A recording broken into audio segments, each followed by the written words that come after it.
안녕하세요, 슈북입니다. 다들 행복한 하루 보내셨나요? 오늘은 서은국 교수님의 행복의 기원을 소개시켜 드리겠습니다. 기존의 많은 책들은 어떻게 하면 행복해지는가에 대해서 얘기하지만 이 책 행복의 기원은 왜 인간은 행복이라는 것을 경험할까? 이 경험이 가지고 있는 본질적인 역할은 무엇인가에 대해 말하고 있습니다. 왜 우리는 행복을 느낄까요? 저를 포함해 많은 사람들은 행복하기 위해 살아갑니다. 그러면서 마치 행복이 머리에서 만들어내는 일종의 생각 혹은 가치라는 착각을 하죠. 그래서 여타 많은 책들에서 자꾸만 생각을 고치라고 조언합니다. 하지만 행복은 본질적으로 생각이 아니라고 말합니다. 행복은 사람 안에서 만들어지는 복잡한 경험이고 생각은 그의 특성 중 아주 작은 일부분일 뿐이죠. 이것이 뜻대로 쉽게 바뀌지도 않지만 변한다고 해도 그것은 여전히 전체의 작은 일부에 지나지 않습니다. 이 책은 과학책 버전의 행복을 찾아보려고 합니다. 진화론적 관점에서 행복이라는 감정이 생존에 어떤 도움을 주고 있는지 설명하고 있습니다.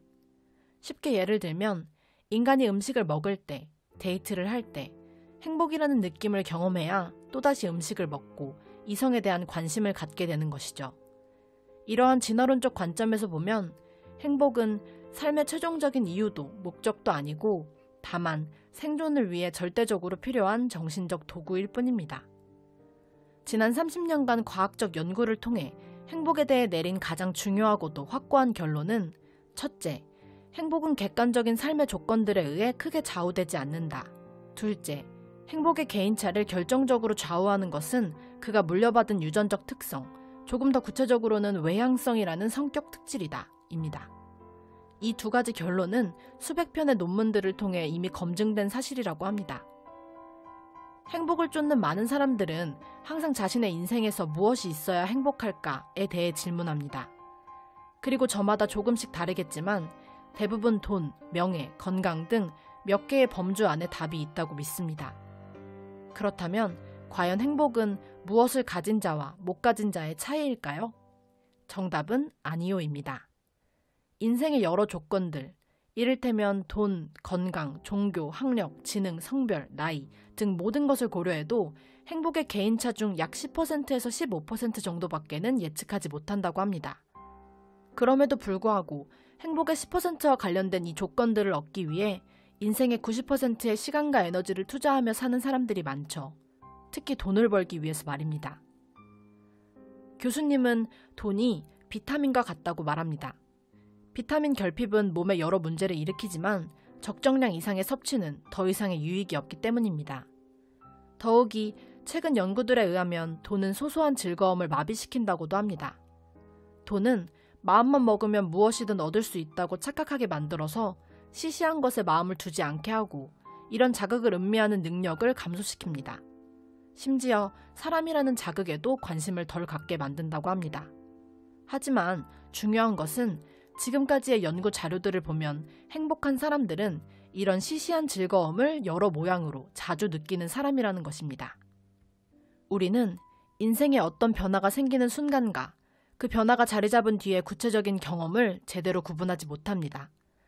그래서 성공을 하면 당연히 행복해지리라는 기대를 하지만 실상 큰 행복의 변화가 없다는 사실을 뒤늦게 깨닫는 것이죠. 이런 허점의 이유는 바로 행복의 지속성을 고려하지 않았기 때문입니다. 승리의 환희도 패배의 아픔도 놀라울 만큼 빨리 무뎌집니다.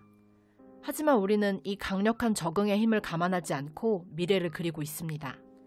그래서 이것을 가지면 영원히 행복하고 저것을 놓치면 너무도 불행해질 것이라고 생각합니다. 이렇게 미래를 과도하게 염려하고 또 기대하는 것이 바로 우리의 모습입니다. 그래서 우리는 현재를 즐기지 못하고 사는 것이죠. 그렇다면 왜 우리가 느끼는 기쁨과 즐거움은 그토록 빨리 소멸되는 것일까요? 그 이유는 진화론적 관점에서 쾌감이 빨리 소멸되어야 생존할 수 있기 때문입니다. 오늘 아무리 영양가 높은 음식을 먹어도 살기 위해서는 내일 또 음식을 먹어야 합니다. 그러기 위해선 오늘 고기를 씹으며 느낀 쾌감이 곧 사라져야 하는 것이죠. 이렇듯 모든 쾌락은 곧 소멸되기 때문에 한 번의 커다란 기쁨보다 작은 기쁨을 여러 번 느끼는 것이 행복에 있어 절대적입니다. 그렇다면 개개인의 행복은 어떻게 결정되는 것일까요? 쌍둥이 연구를 통해 유전과 정서의 관계를 오랫동안 분석한 데이비드 리킨과 어크 텔레건 교수는 이런 표현을 하기도 했습니다. 행복해지려는 노력은 키가 커지려는 노력만큼 더덥다.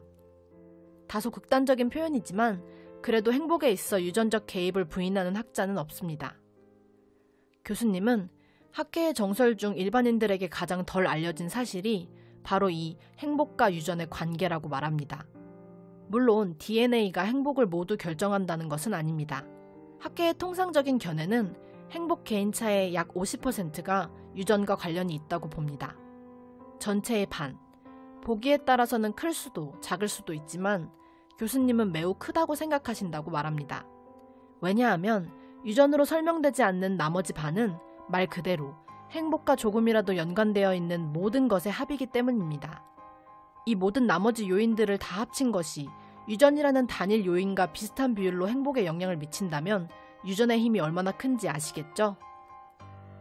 유전의 영향을 받는 무수한 특성 중 행복과 특히 연관성이 높은 것이 있는데 그것은 외향성이라고 말합니다. 지금까지 연구된 그 어떤 다른 특성도 외향성만큼 행복과 관련 깊은 것은 없다고 하네요. 외향성이 높은 사람들은 사람들과 절대적으로 많은 시간을 보낸다는 특징을 가지고 있습니다. 연구에 따르면 일반적으로 행복한 사람들은 혼자 있는 시간보다 사회적 시간이 약 2배 더 많다고 합니다. 그렇다면 내향적인 사람들은 행복할 수 없는 걸까요? 연구에 따르면 내향적인 사람들도 혼자일 때보다 누군가와 함께 있을 때 더 높은 행복감을 느꼈다고 합니다. 그들이 외향적인 사람들만큼 타인과 잘 어울리지 않는 이유는 사람이 싫어서가 아니라 불편하기 때문입니다. 사람이라는 자극은 즐거움의 원천이 되기도 하지만 때로는 가장 큰 스트레스가 될 수도 있습니다. 내향적인 사람들은 이런 사회적 스트레스를 더 예민하게, 더 많은 사람으로부터 경험하는 편인 것이죠. 그래서 사람들에게서 한 발 뒷걸음질 치는 것처럼 보일 수도 있겠지만 그건 사람이 싫은 것과는 다른 이야기입니다. 그러니 내향적인 사람들도 어색함을 극복하고 새로운 사람을 만나보시길 바랍니다. 그 밖에도 개인의 행복 수준은 문화에도 영향을 받을 수 있습니다. 학자들이 문화를 이해하기 위해 가장 널리 사용하는 개념 중 하나는 개인주의와 집단주의라고 합니다. 예상하셨듯이 개인주의 문화가 개인의 행복 성취에 유리한데요. 그것이 가능한 이유는 심리적 자유감, 즉 남에게 피해를 주지 않는 선에서 내 인생을 내 마음대로 사는 것이 가능한 사회이기 때문입니다. 집단주의적 성향이 강한 사회는 획일적인 사고를 가지고 있습니다. 실제로 집단주의적 성향이 강한 사회일수록 왼손잡이 비율이 낮다고 합니다. 이는 부모들이 왼손잡이 아이들을 후천적 오른손잡이로 바꿔놓기 때문이죠. 이런 획일적인 사고는 행복에 큰 타격을 줍니다. 사람들에게 마치 행복에도 정답이 있고 이는 몇 개의 잣대로 압축된다는 생각을 하게 만듭니다. 좋은 대학 간판, 대기업 명함, 높은 연봉 이런 조건들을 갖추지 못한 인생은 왠지 행복 시험에서 낙제한 것만 같은 그래서 불행한 삶이라는 좌절감을 느끼게 만들죠. 우리 문화의 이런 획일적인 사고는 개인의 자유감을 저하시키고 더 나아가 행복에 부정적인 영향을 줄 수 있습니다. 책의 마지막에서 교수님은 한국 문화를 비판하기 위해서 이런 글을 쓰는 것이 아니라고 말했습니다. 그저 행복할 수 있는 많은 조건을 가졌음에도 왠지 한국인의 행복 날개는 접혀있는 듯해 안타깝다고 말합니다. 우리는 부러워할 만한 경제 수준의 나라에 1시간 거리에 있는 친구들과 세상에서 가장 맛있는 음식을 먹을 수 있는 쾌적한 나라에 살고 있습니다. 교수님은 여기에 한 가지를 더하면 좋겠다고 말합니다. 각자 자신의 인생의 갑이 되어 살아보는 것에 좀 더 익숙해지는 것. 세상이 나를 어떻게 보느냐가 아니라 내 눈에 보이는 세상에 더 큰 가치를 두는 삶을 살아보는 것은 어떨까요? 어떻게 들으셨나요? 이 영상을 들으시고 행복은 유전적으로 타고나는 것이고 나는 내향적이라 불행할 것이다 라고 받아들이시는 분은 없기를 바랍니다. 책에서도 말했다시피 나머지 50%는 충분히 바꿀 수 있는 것이기 때문입니다. 행복에 관해 더 궁금하시다면 최인철 교수님의 굿 라이프와 데니얼 길버트의 행복에 걸려 비틀거리다 라는 책도 읽어보시기를 바랍니다. 그럼 다음 영상으로 찾아오겠습니다. 지금까지 슈북이었습니다. 슈북슈북.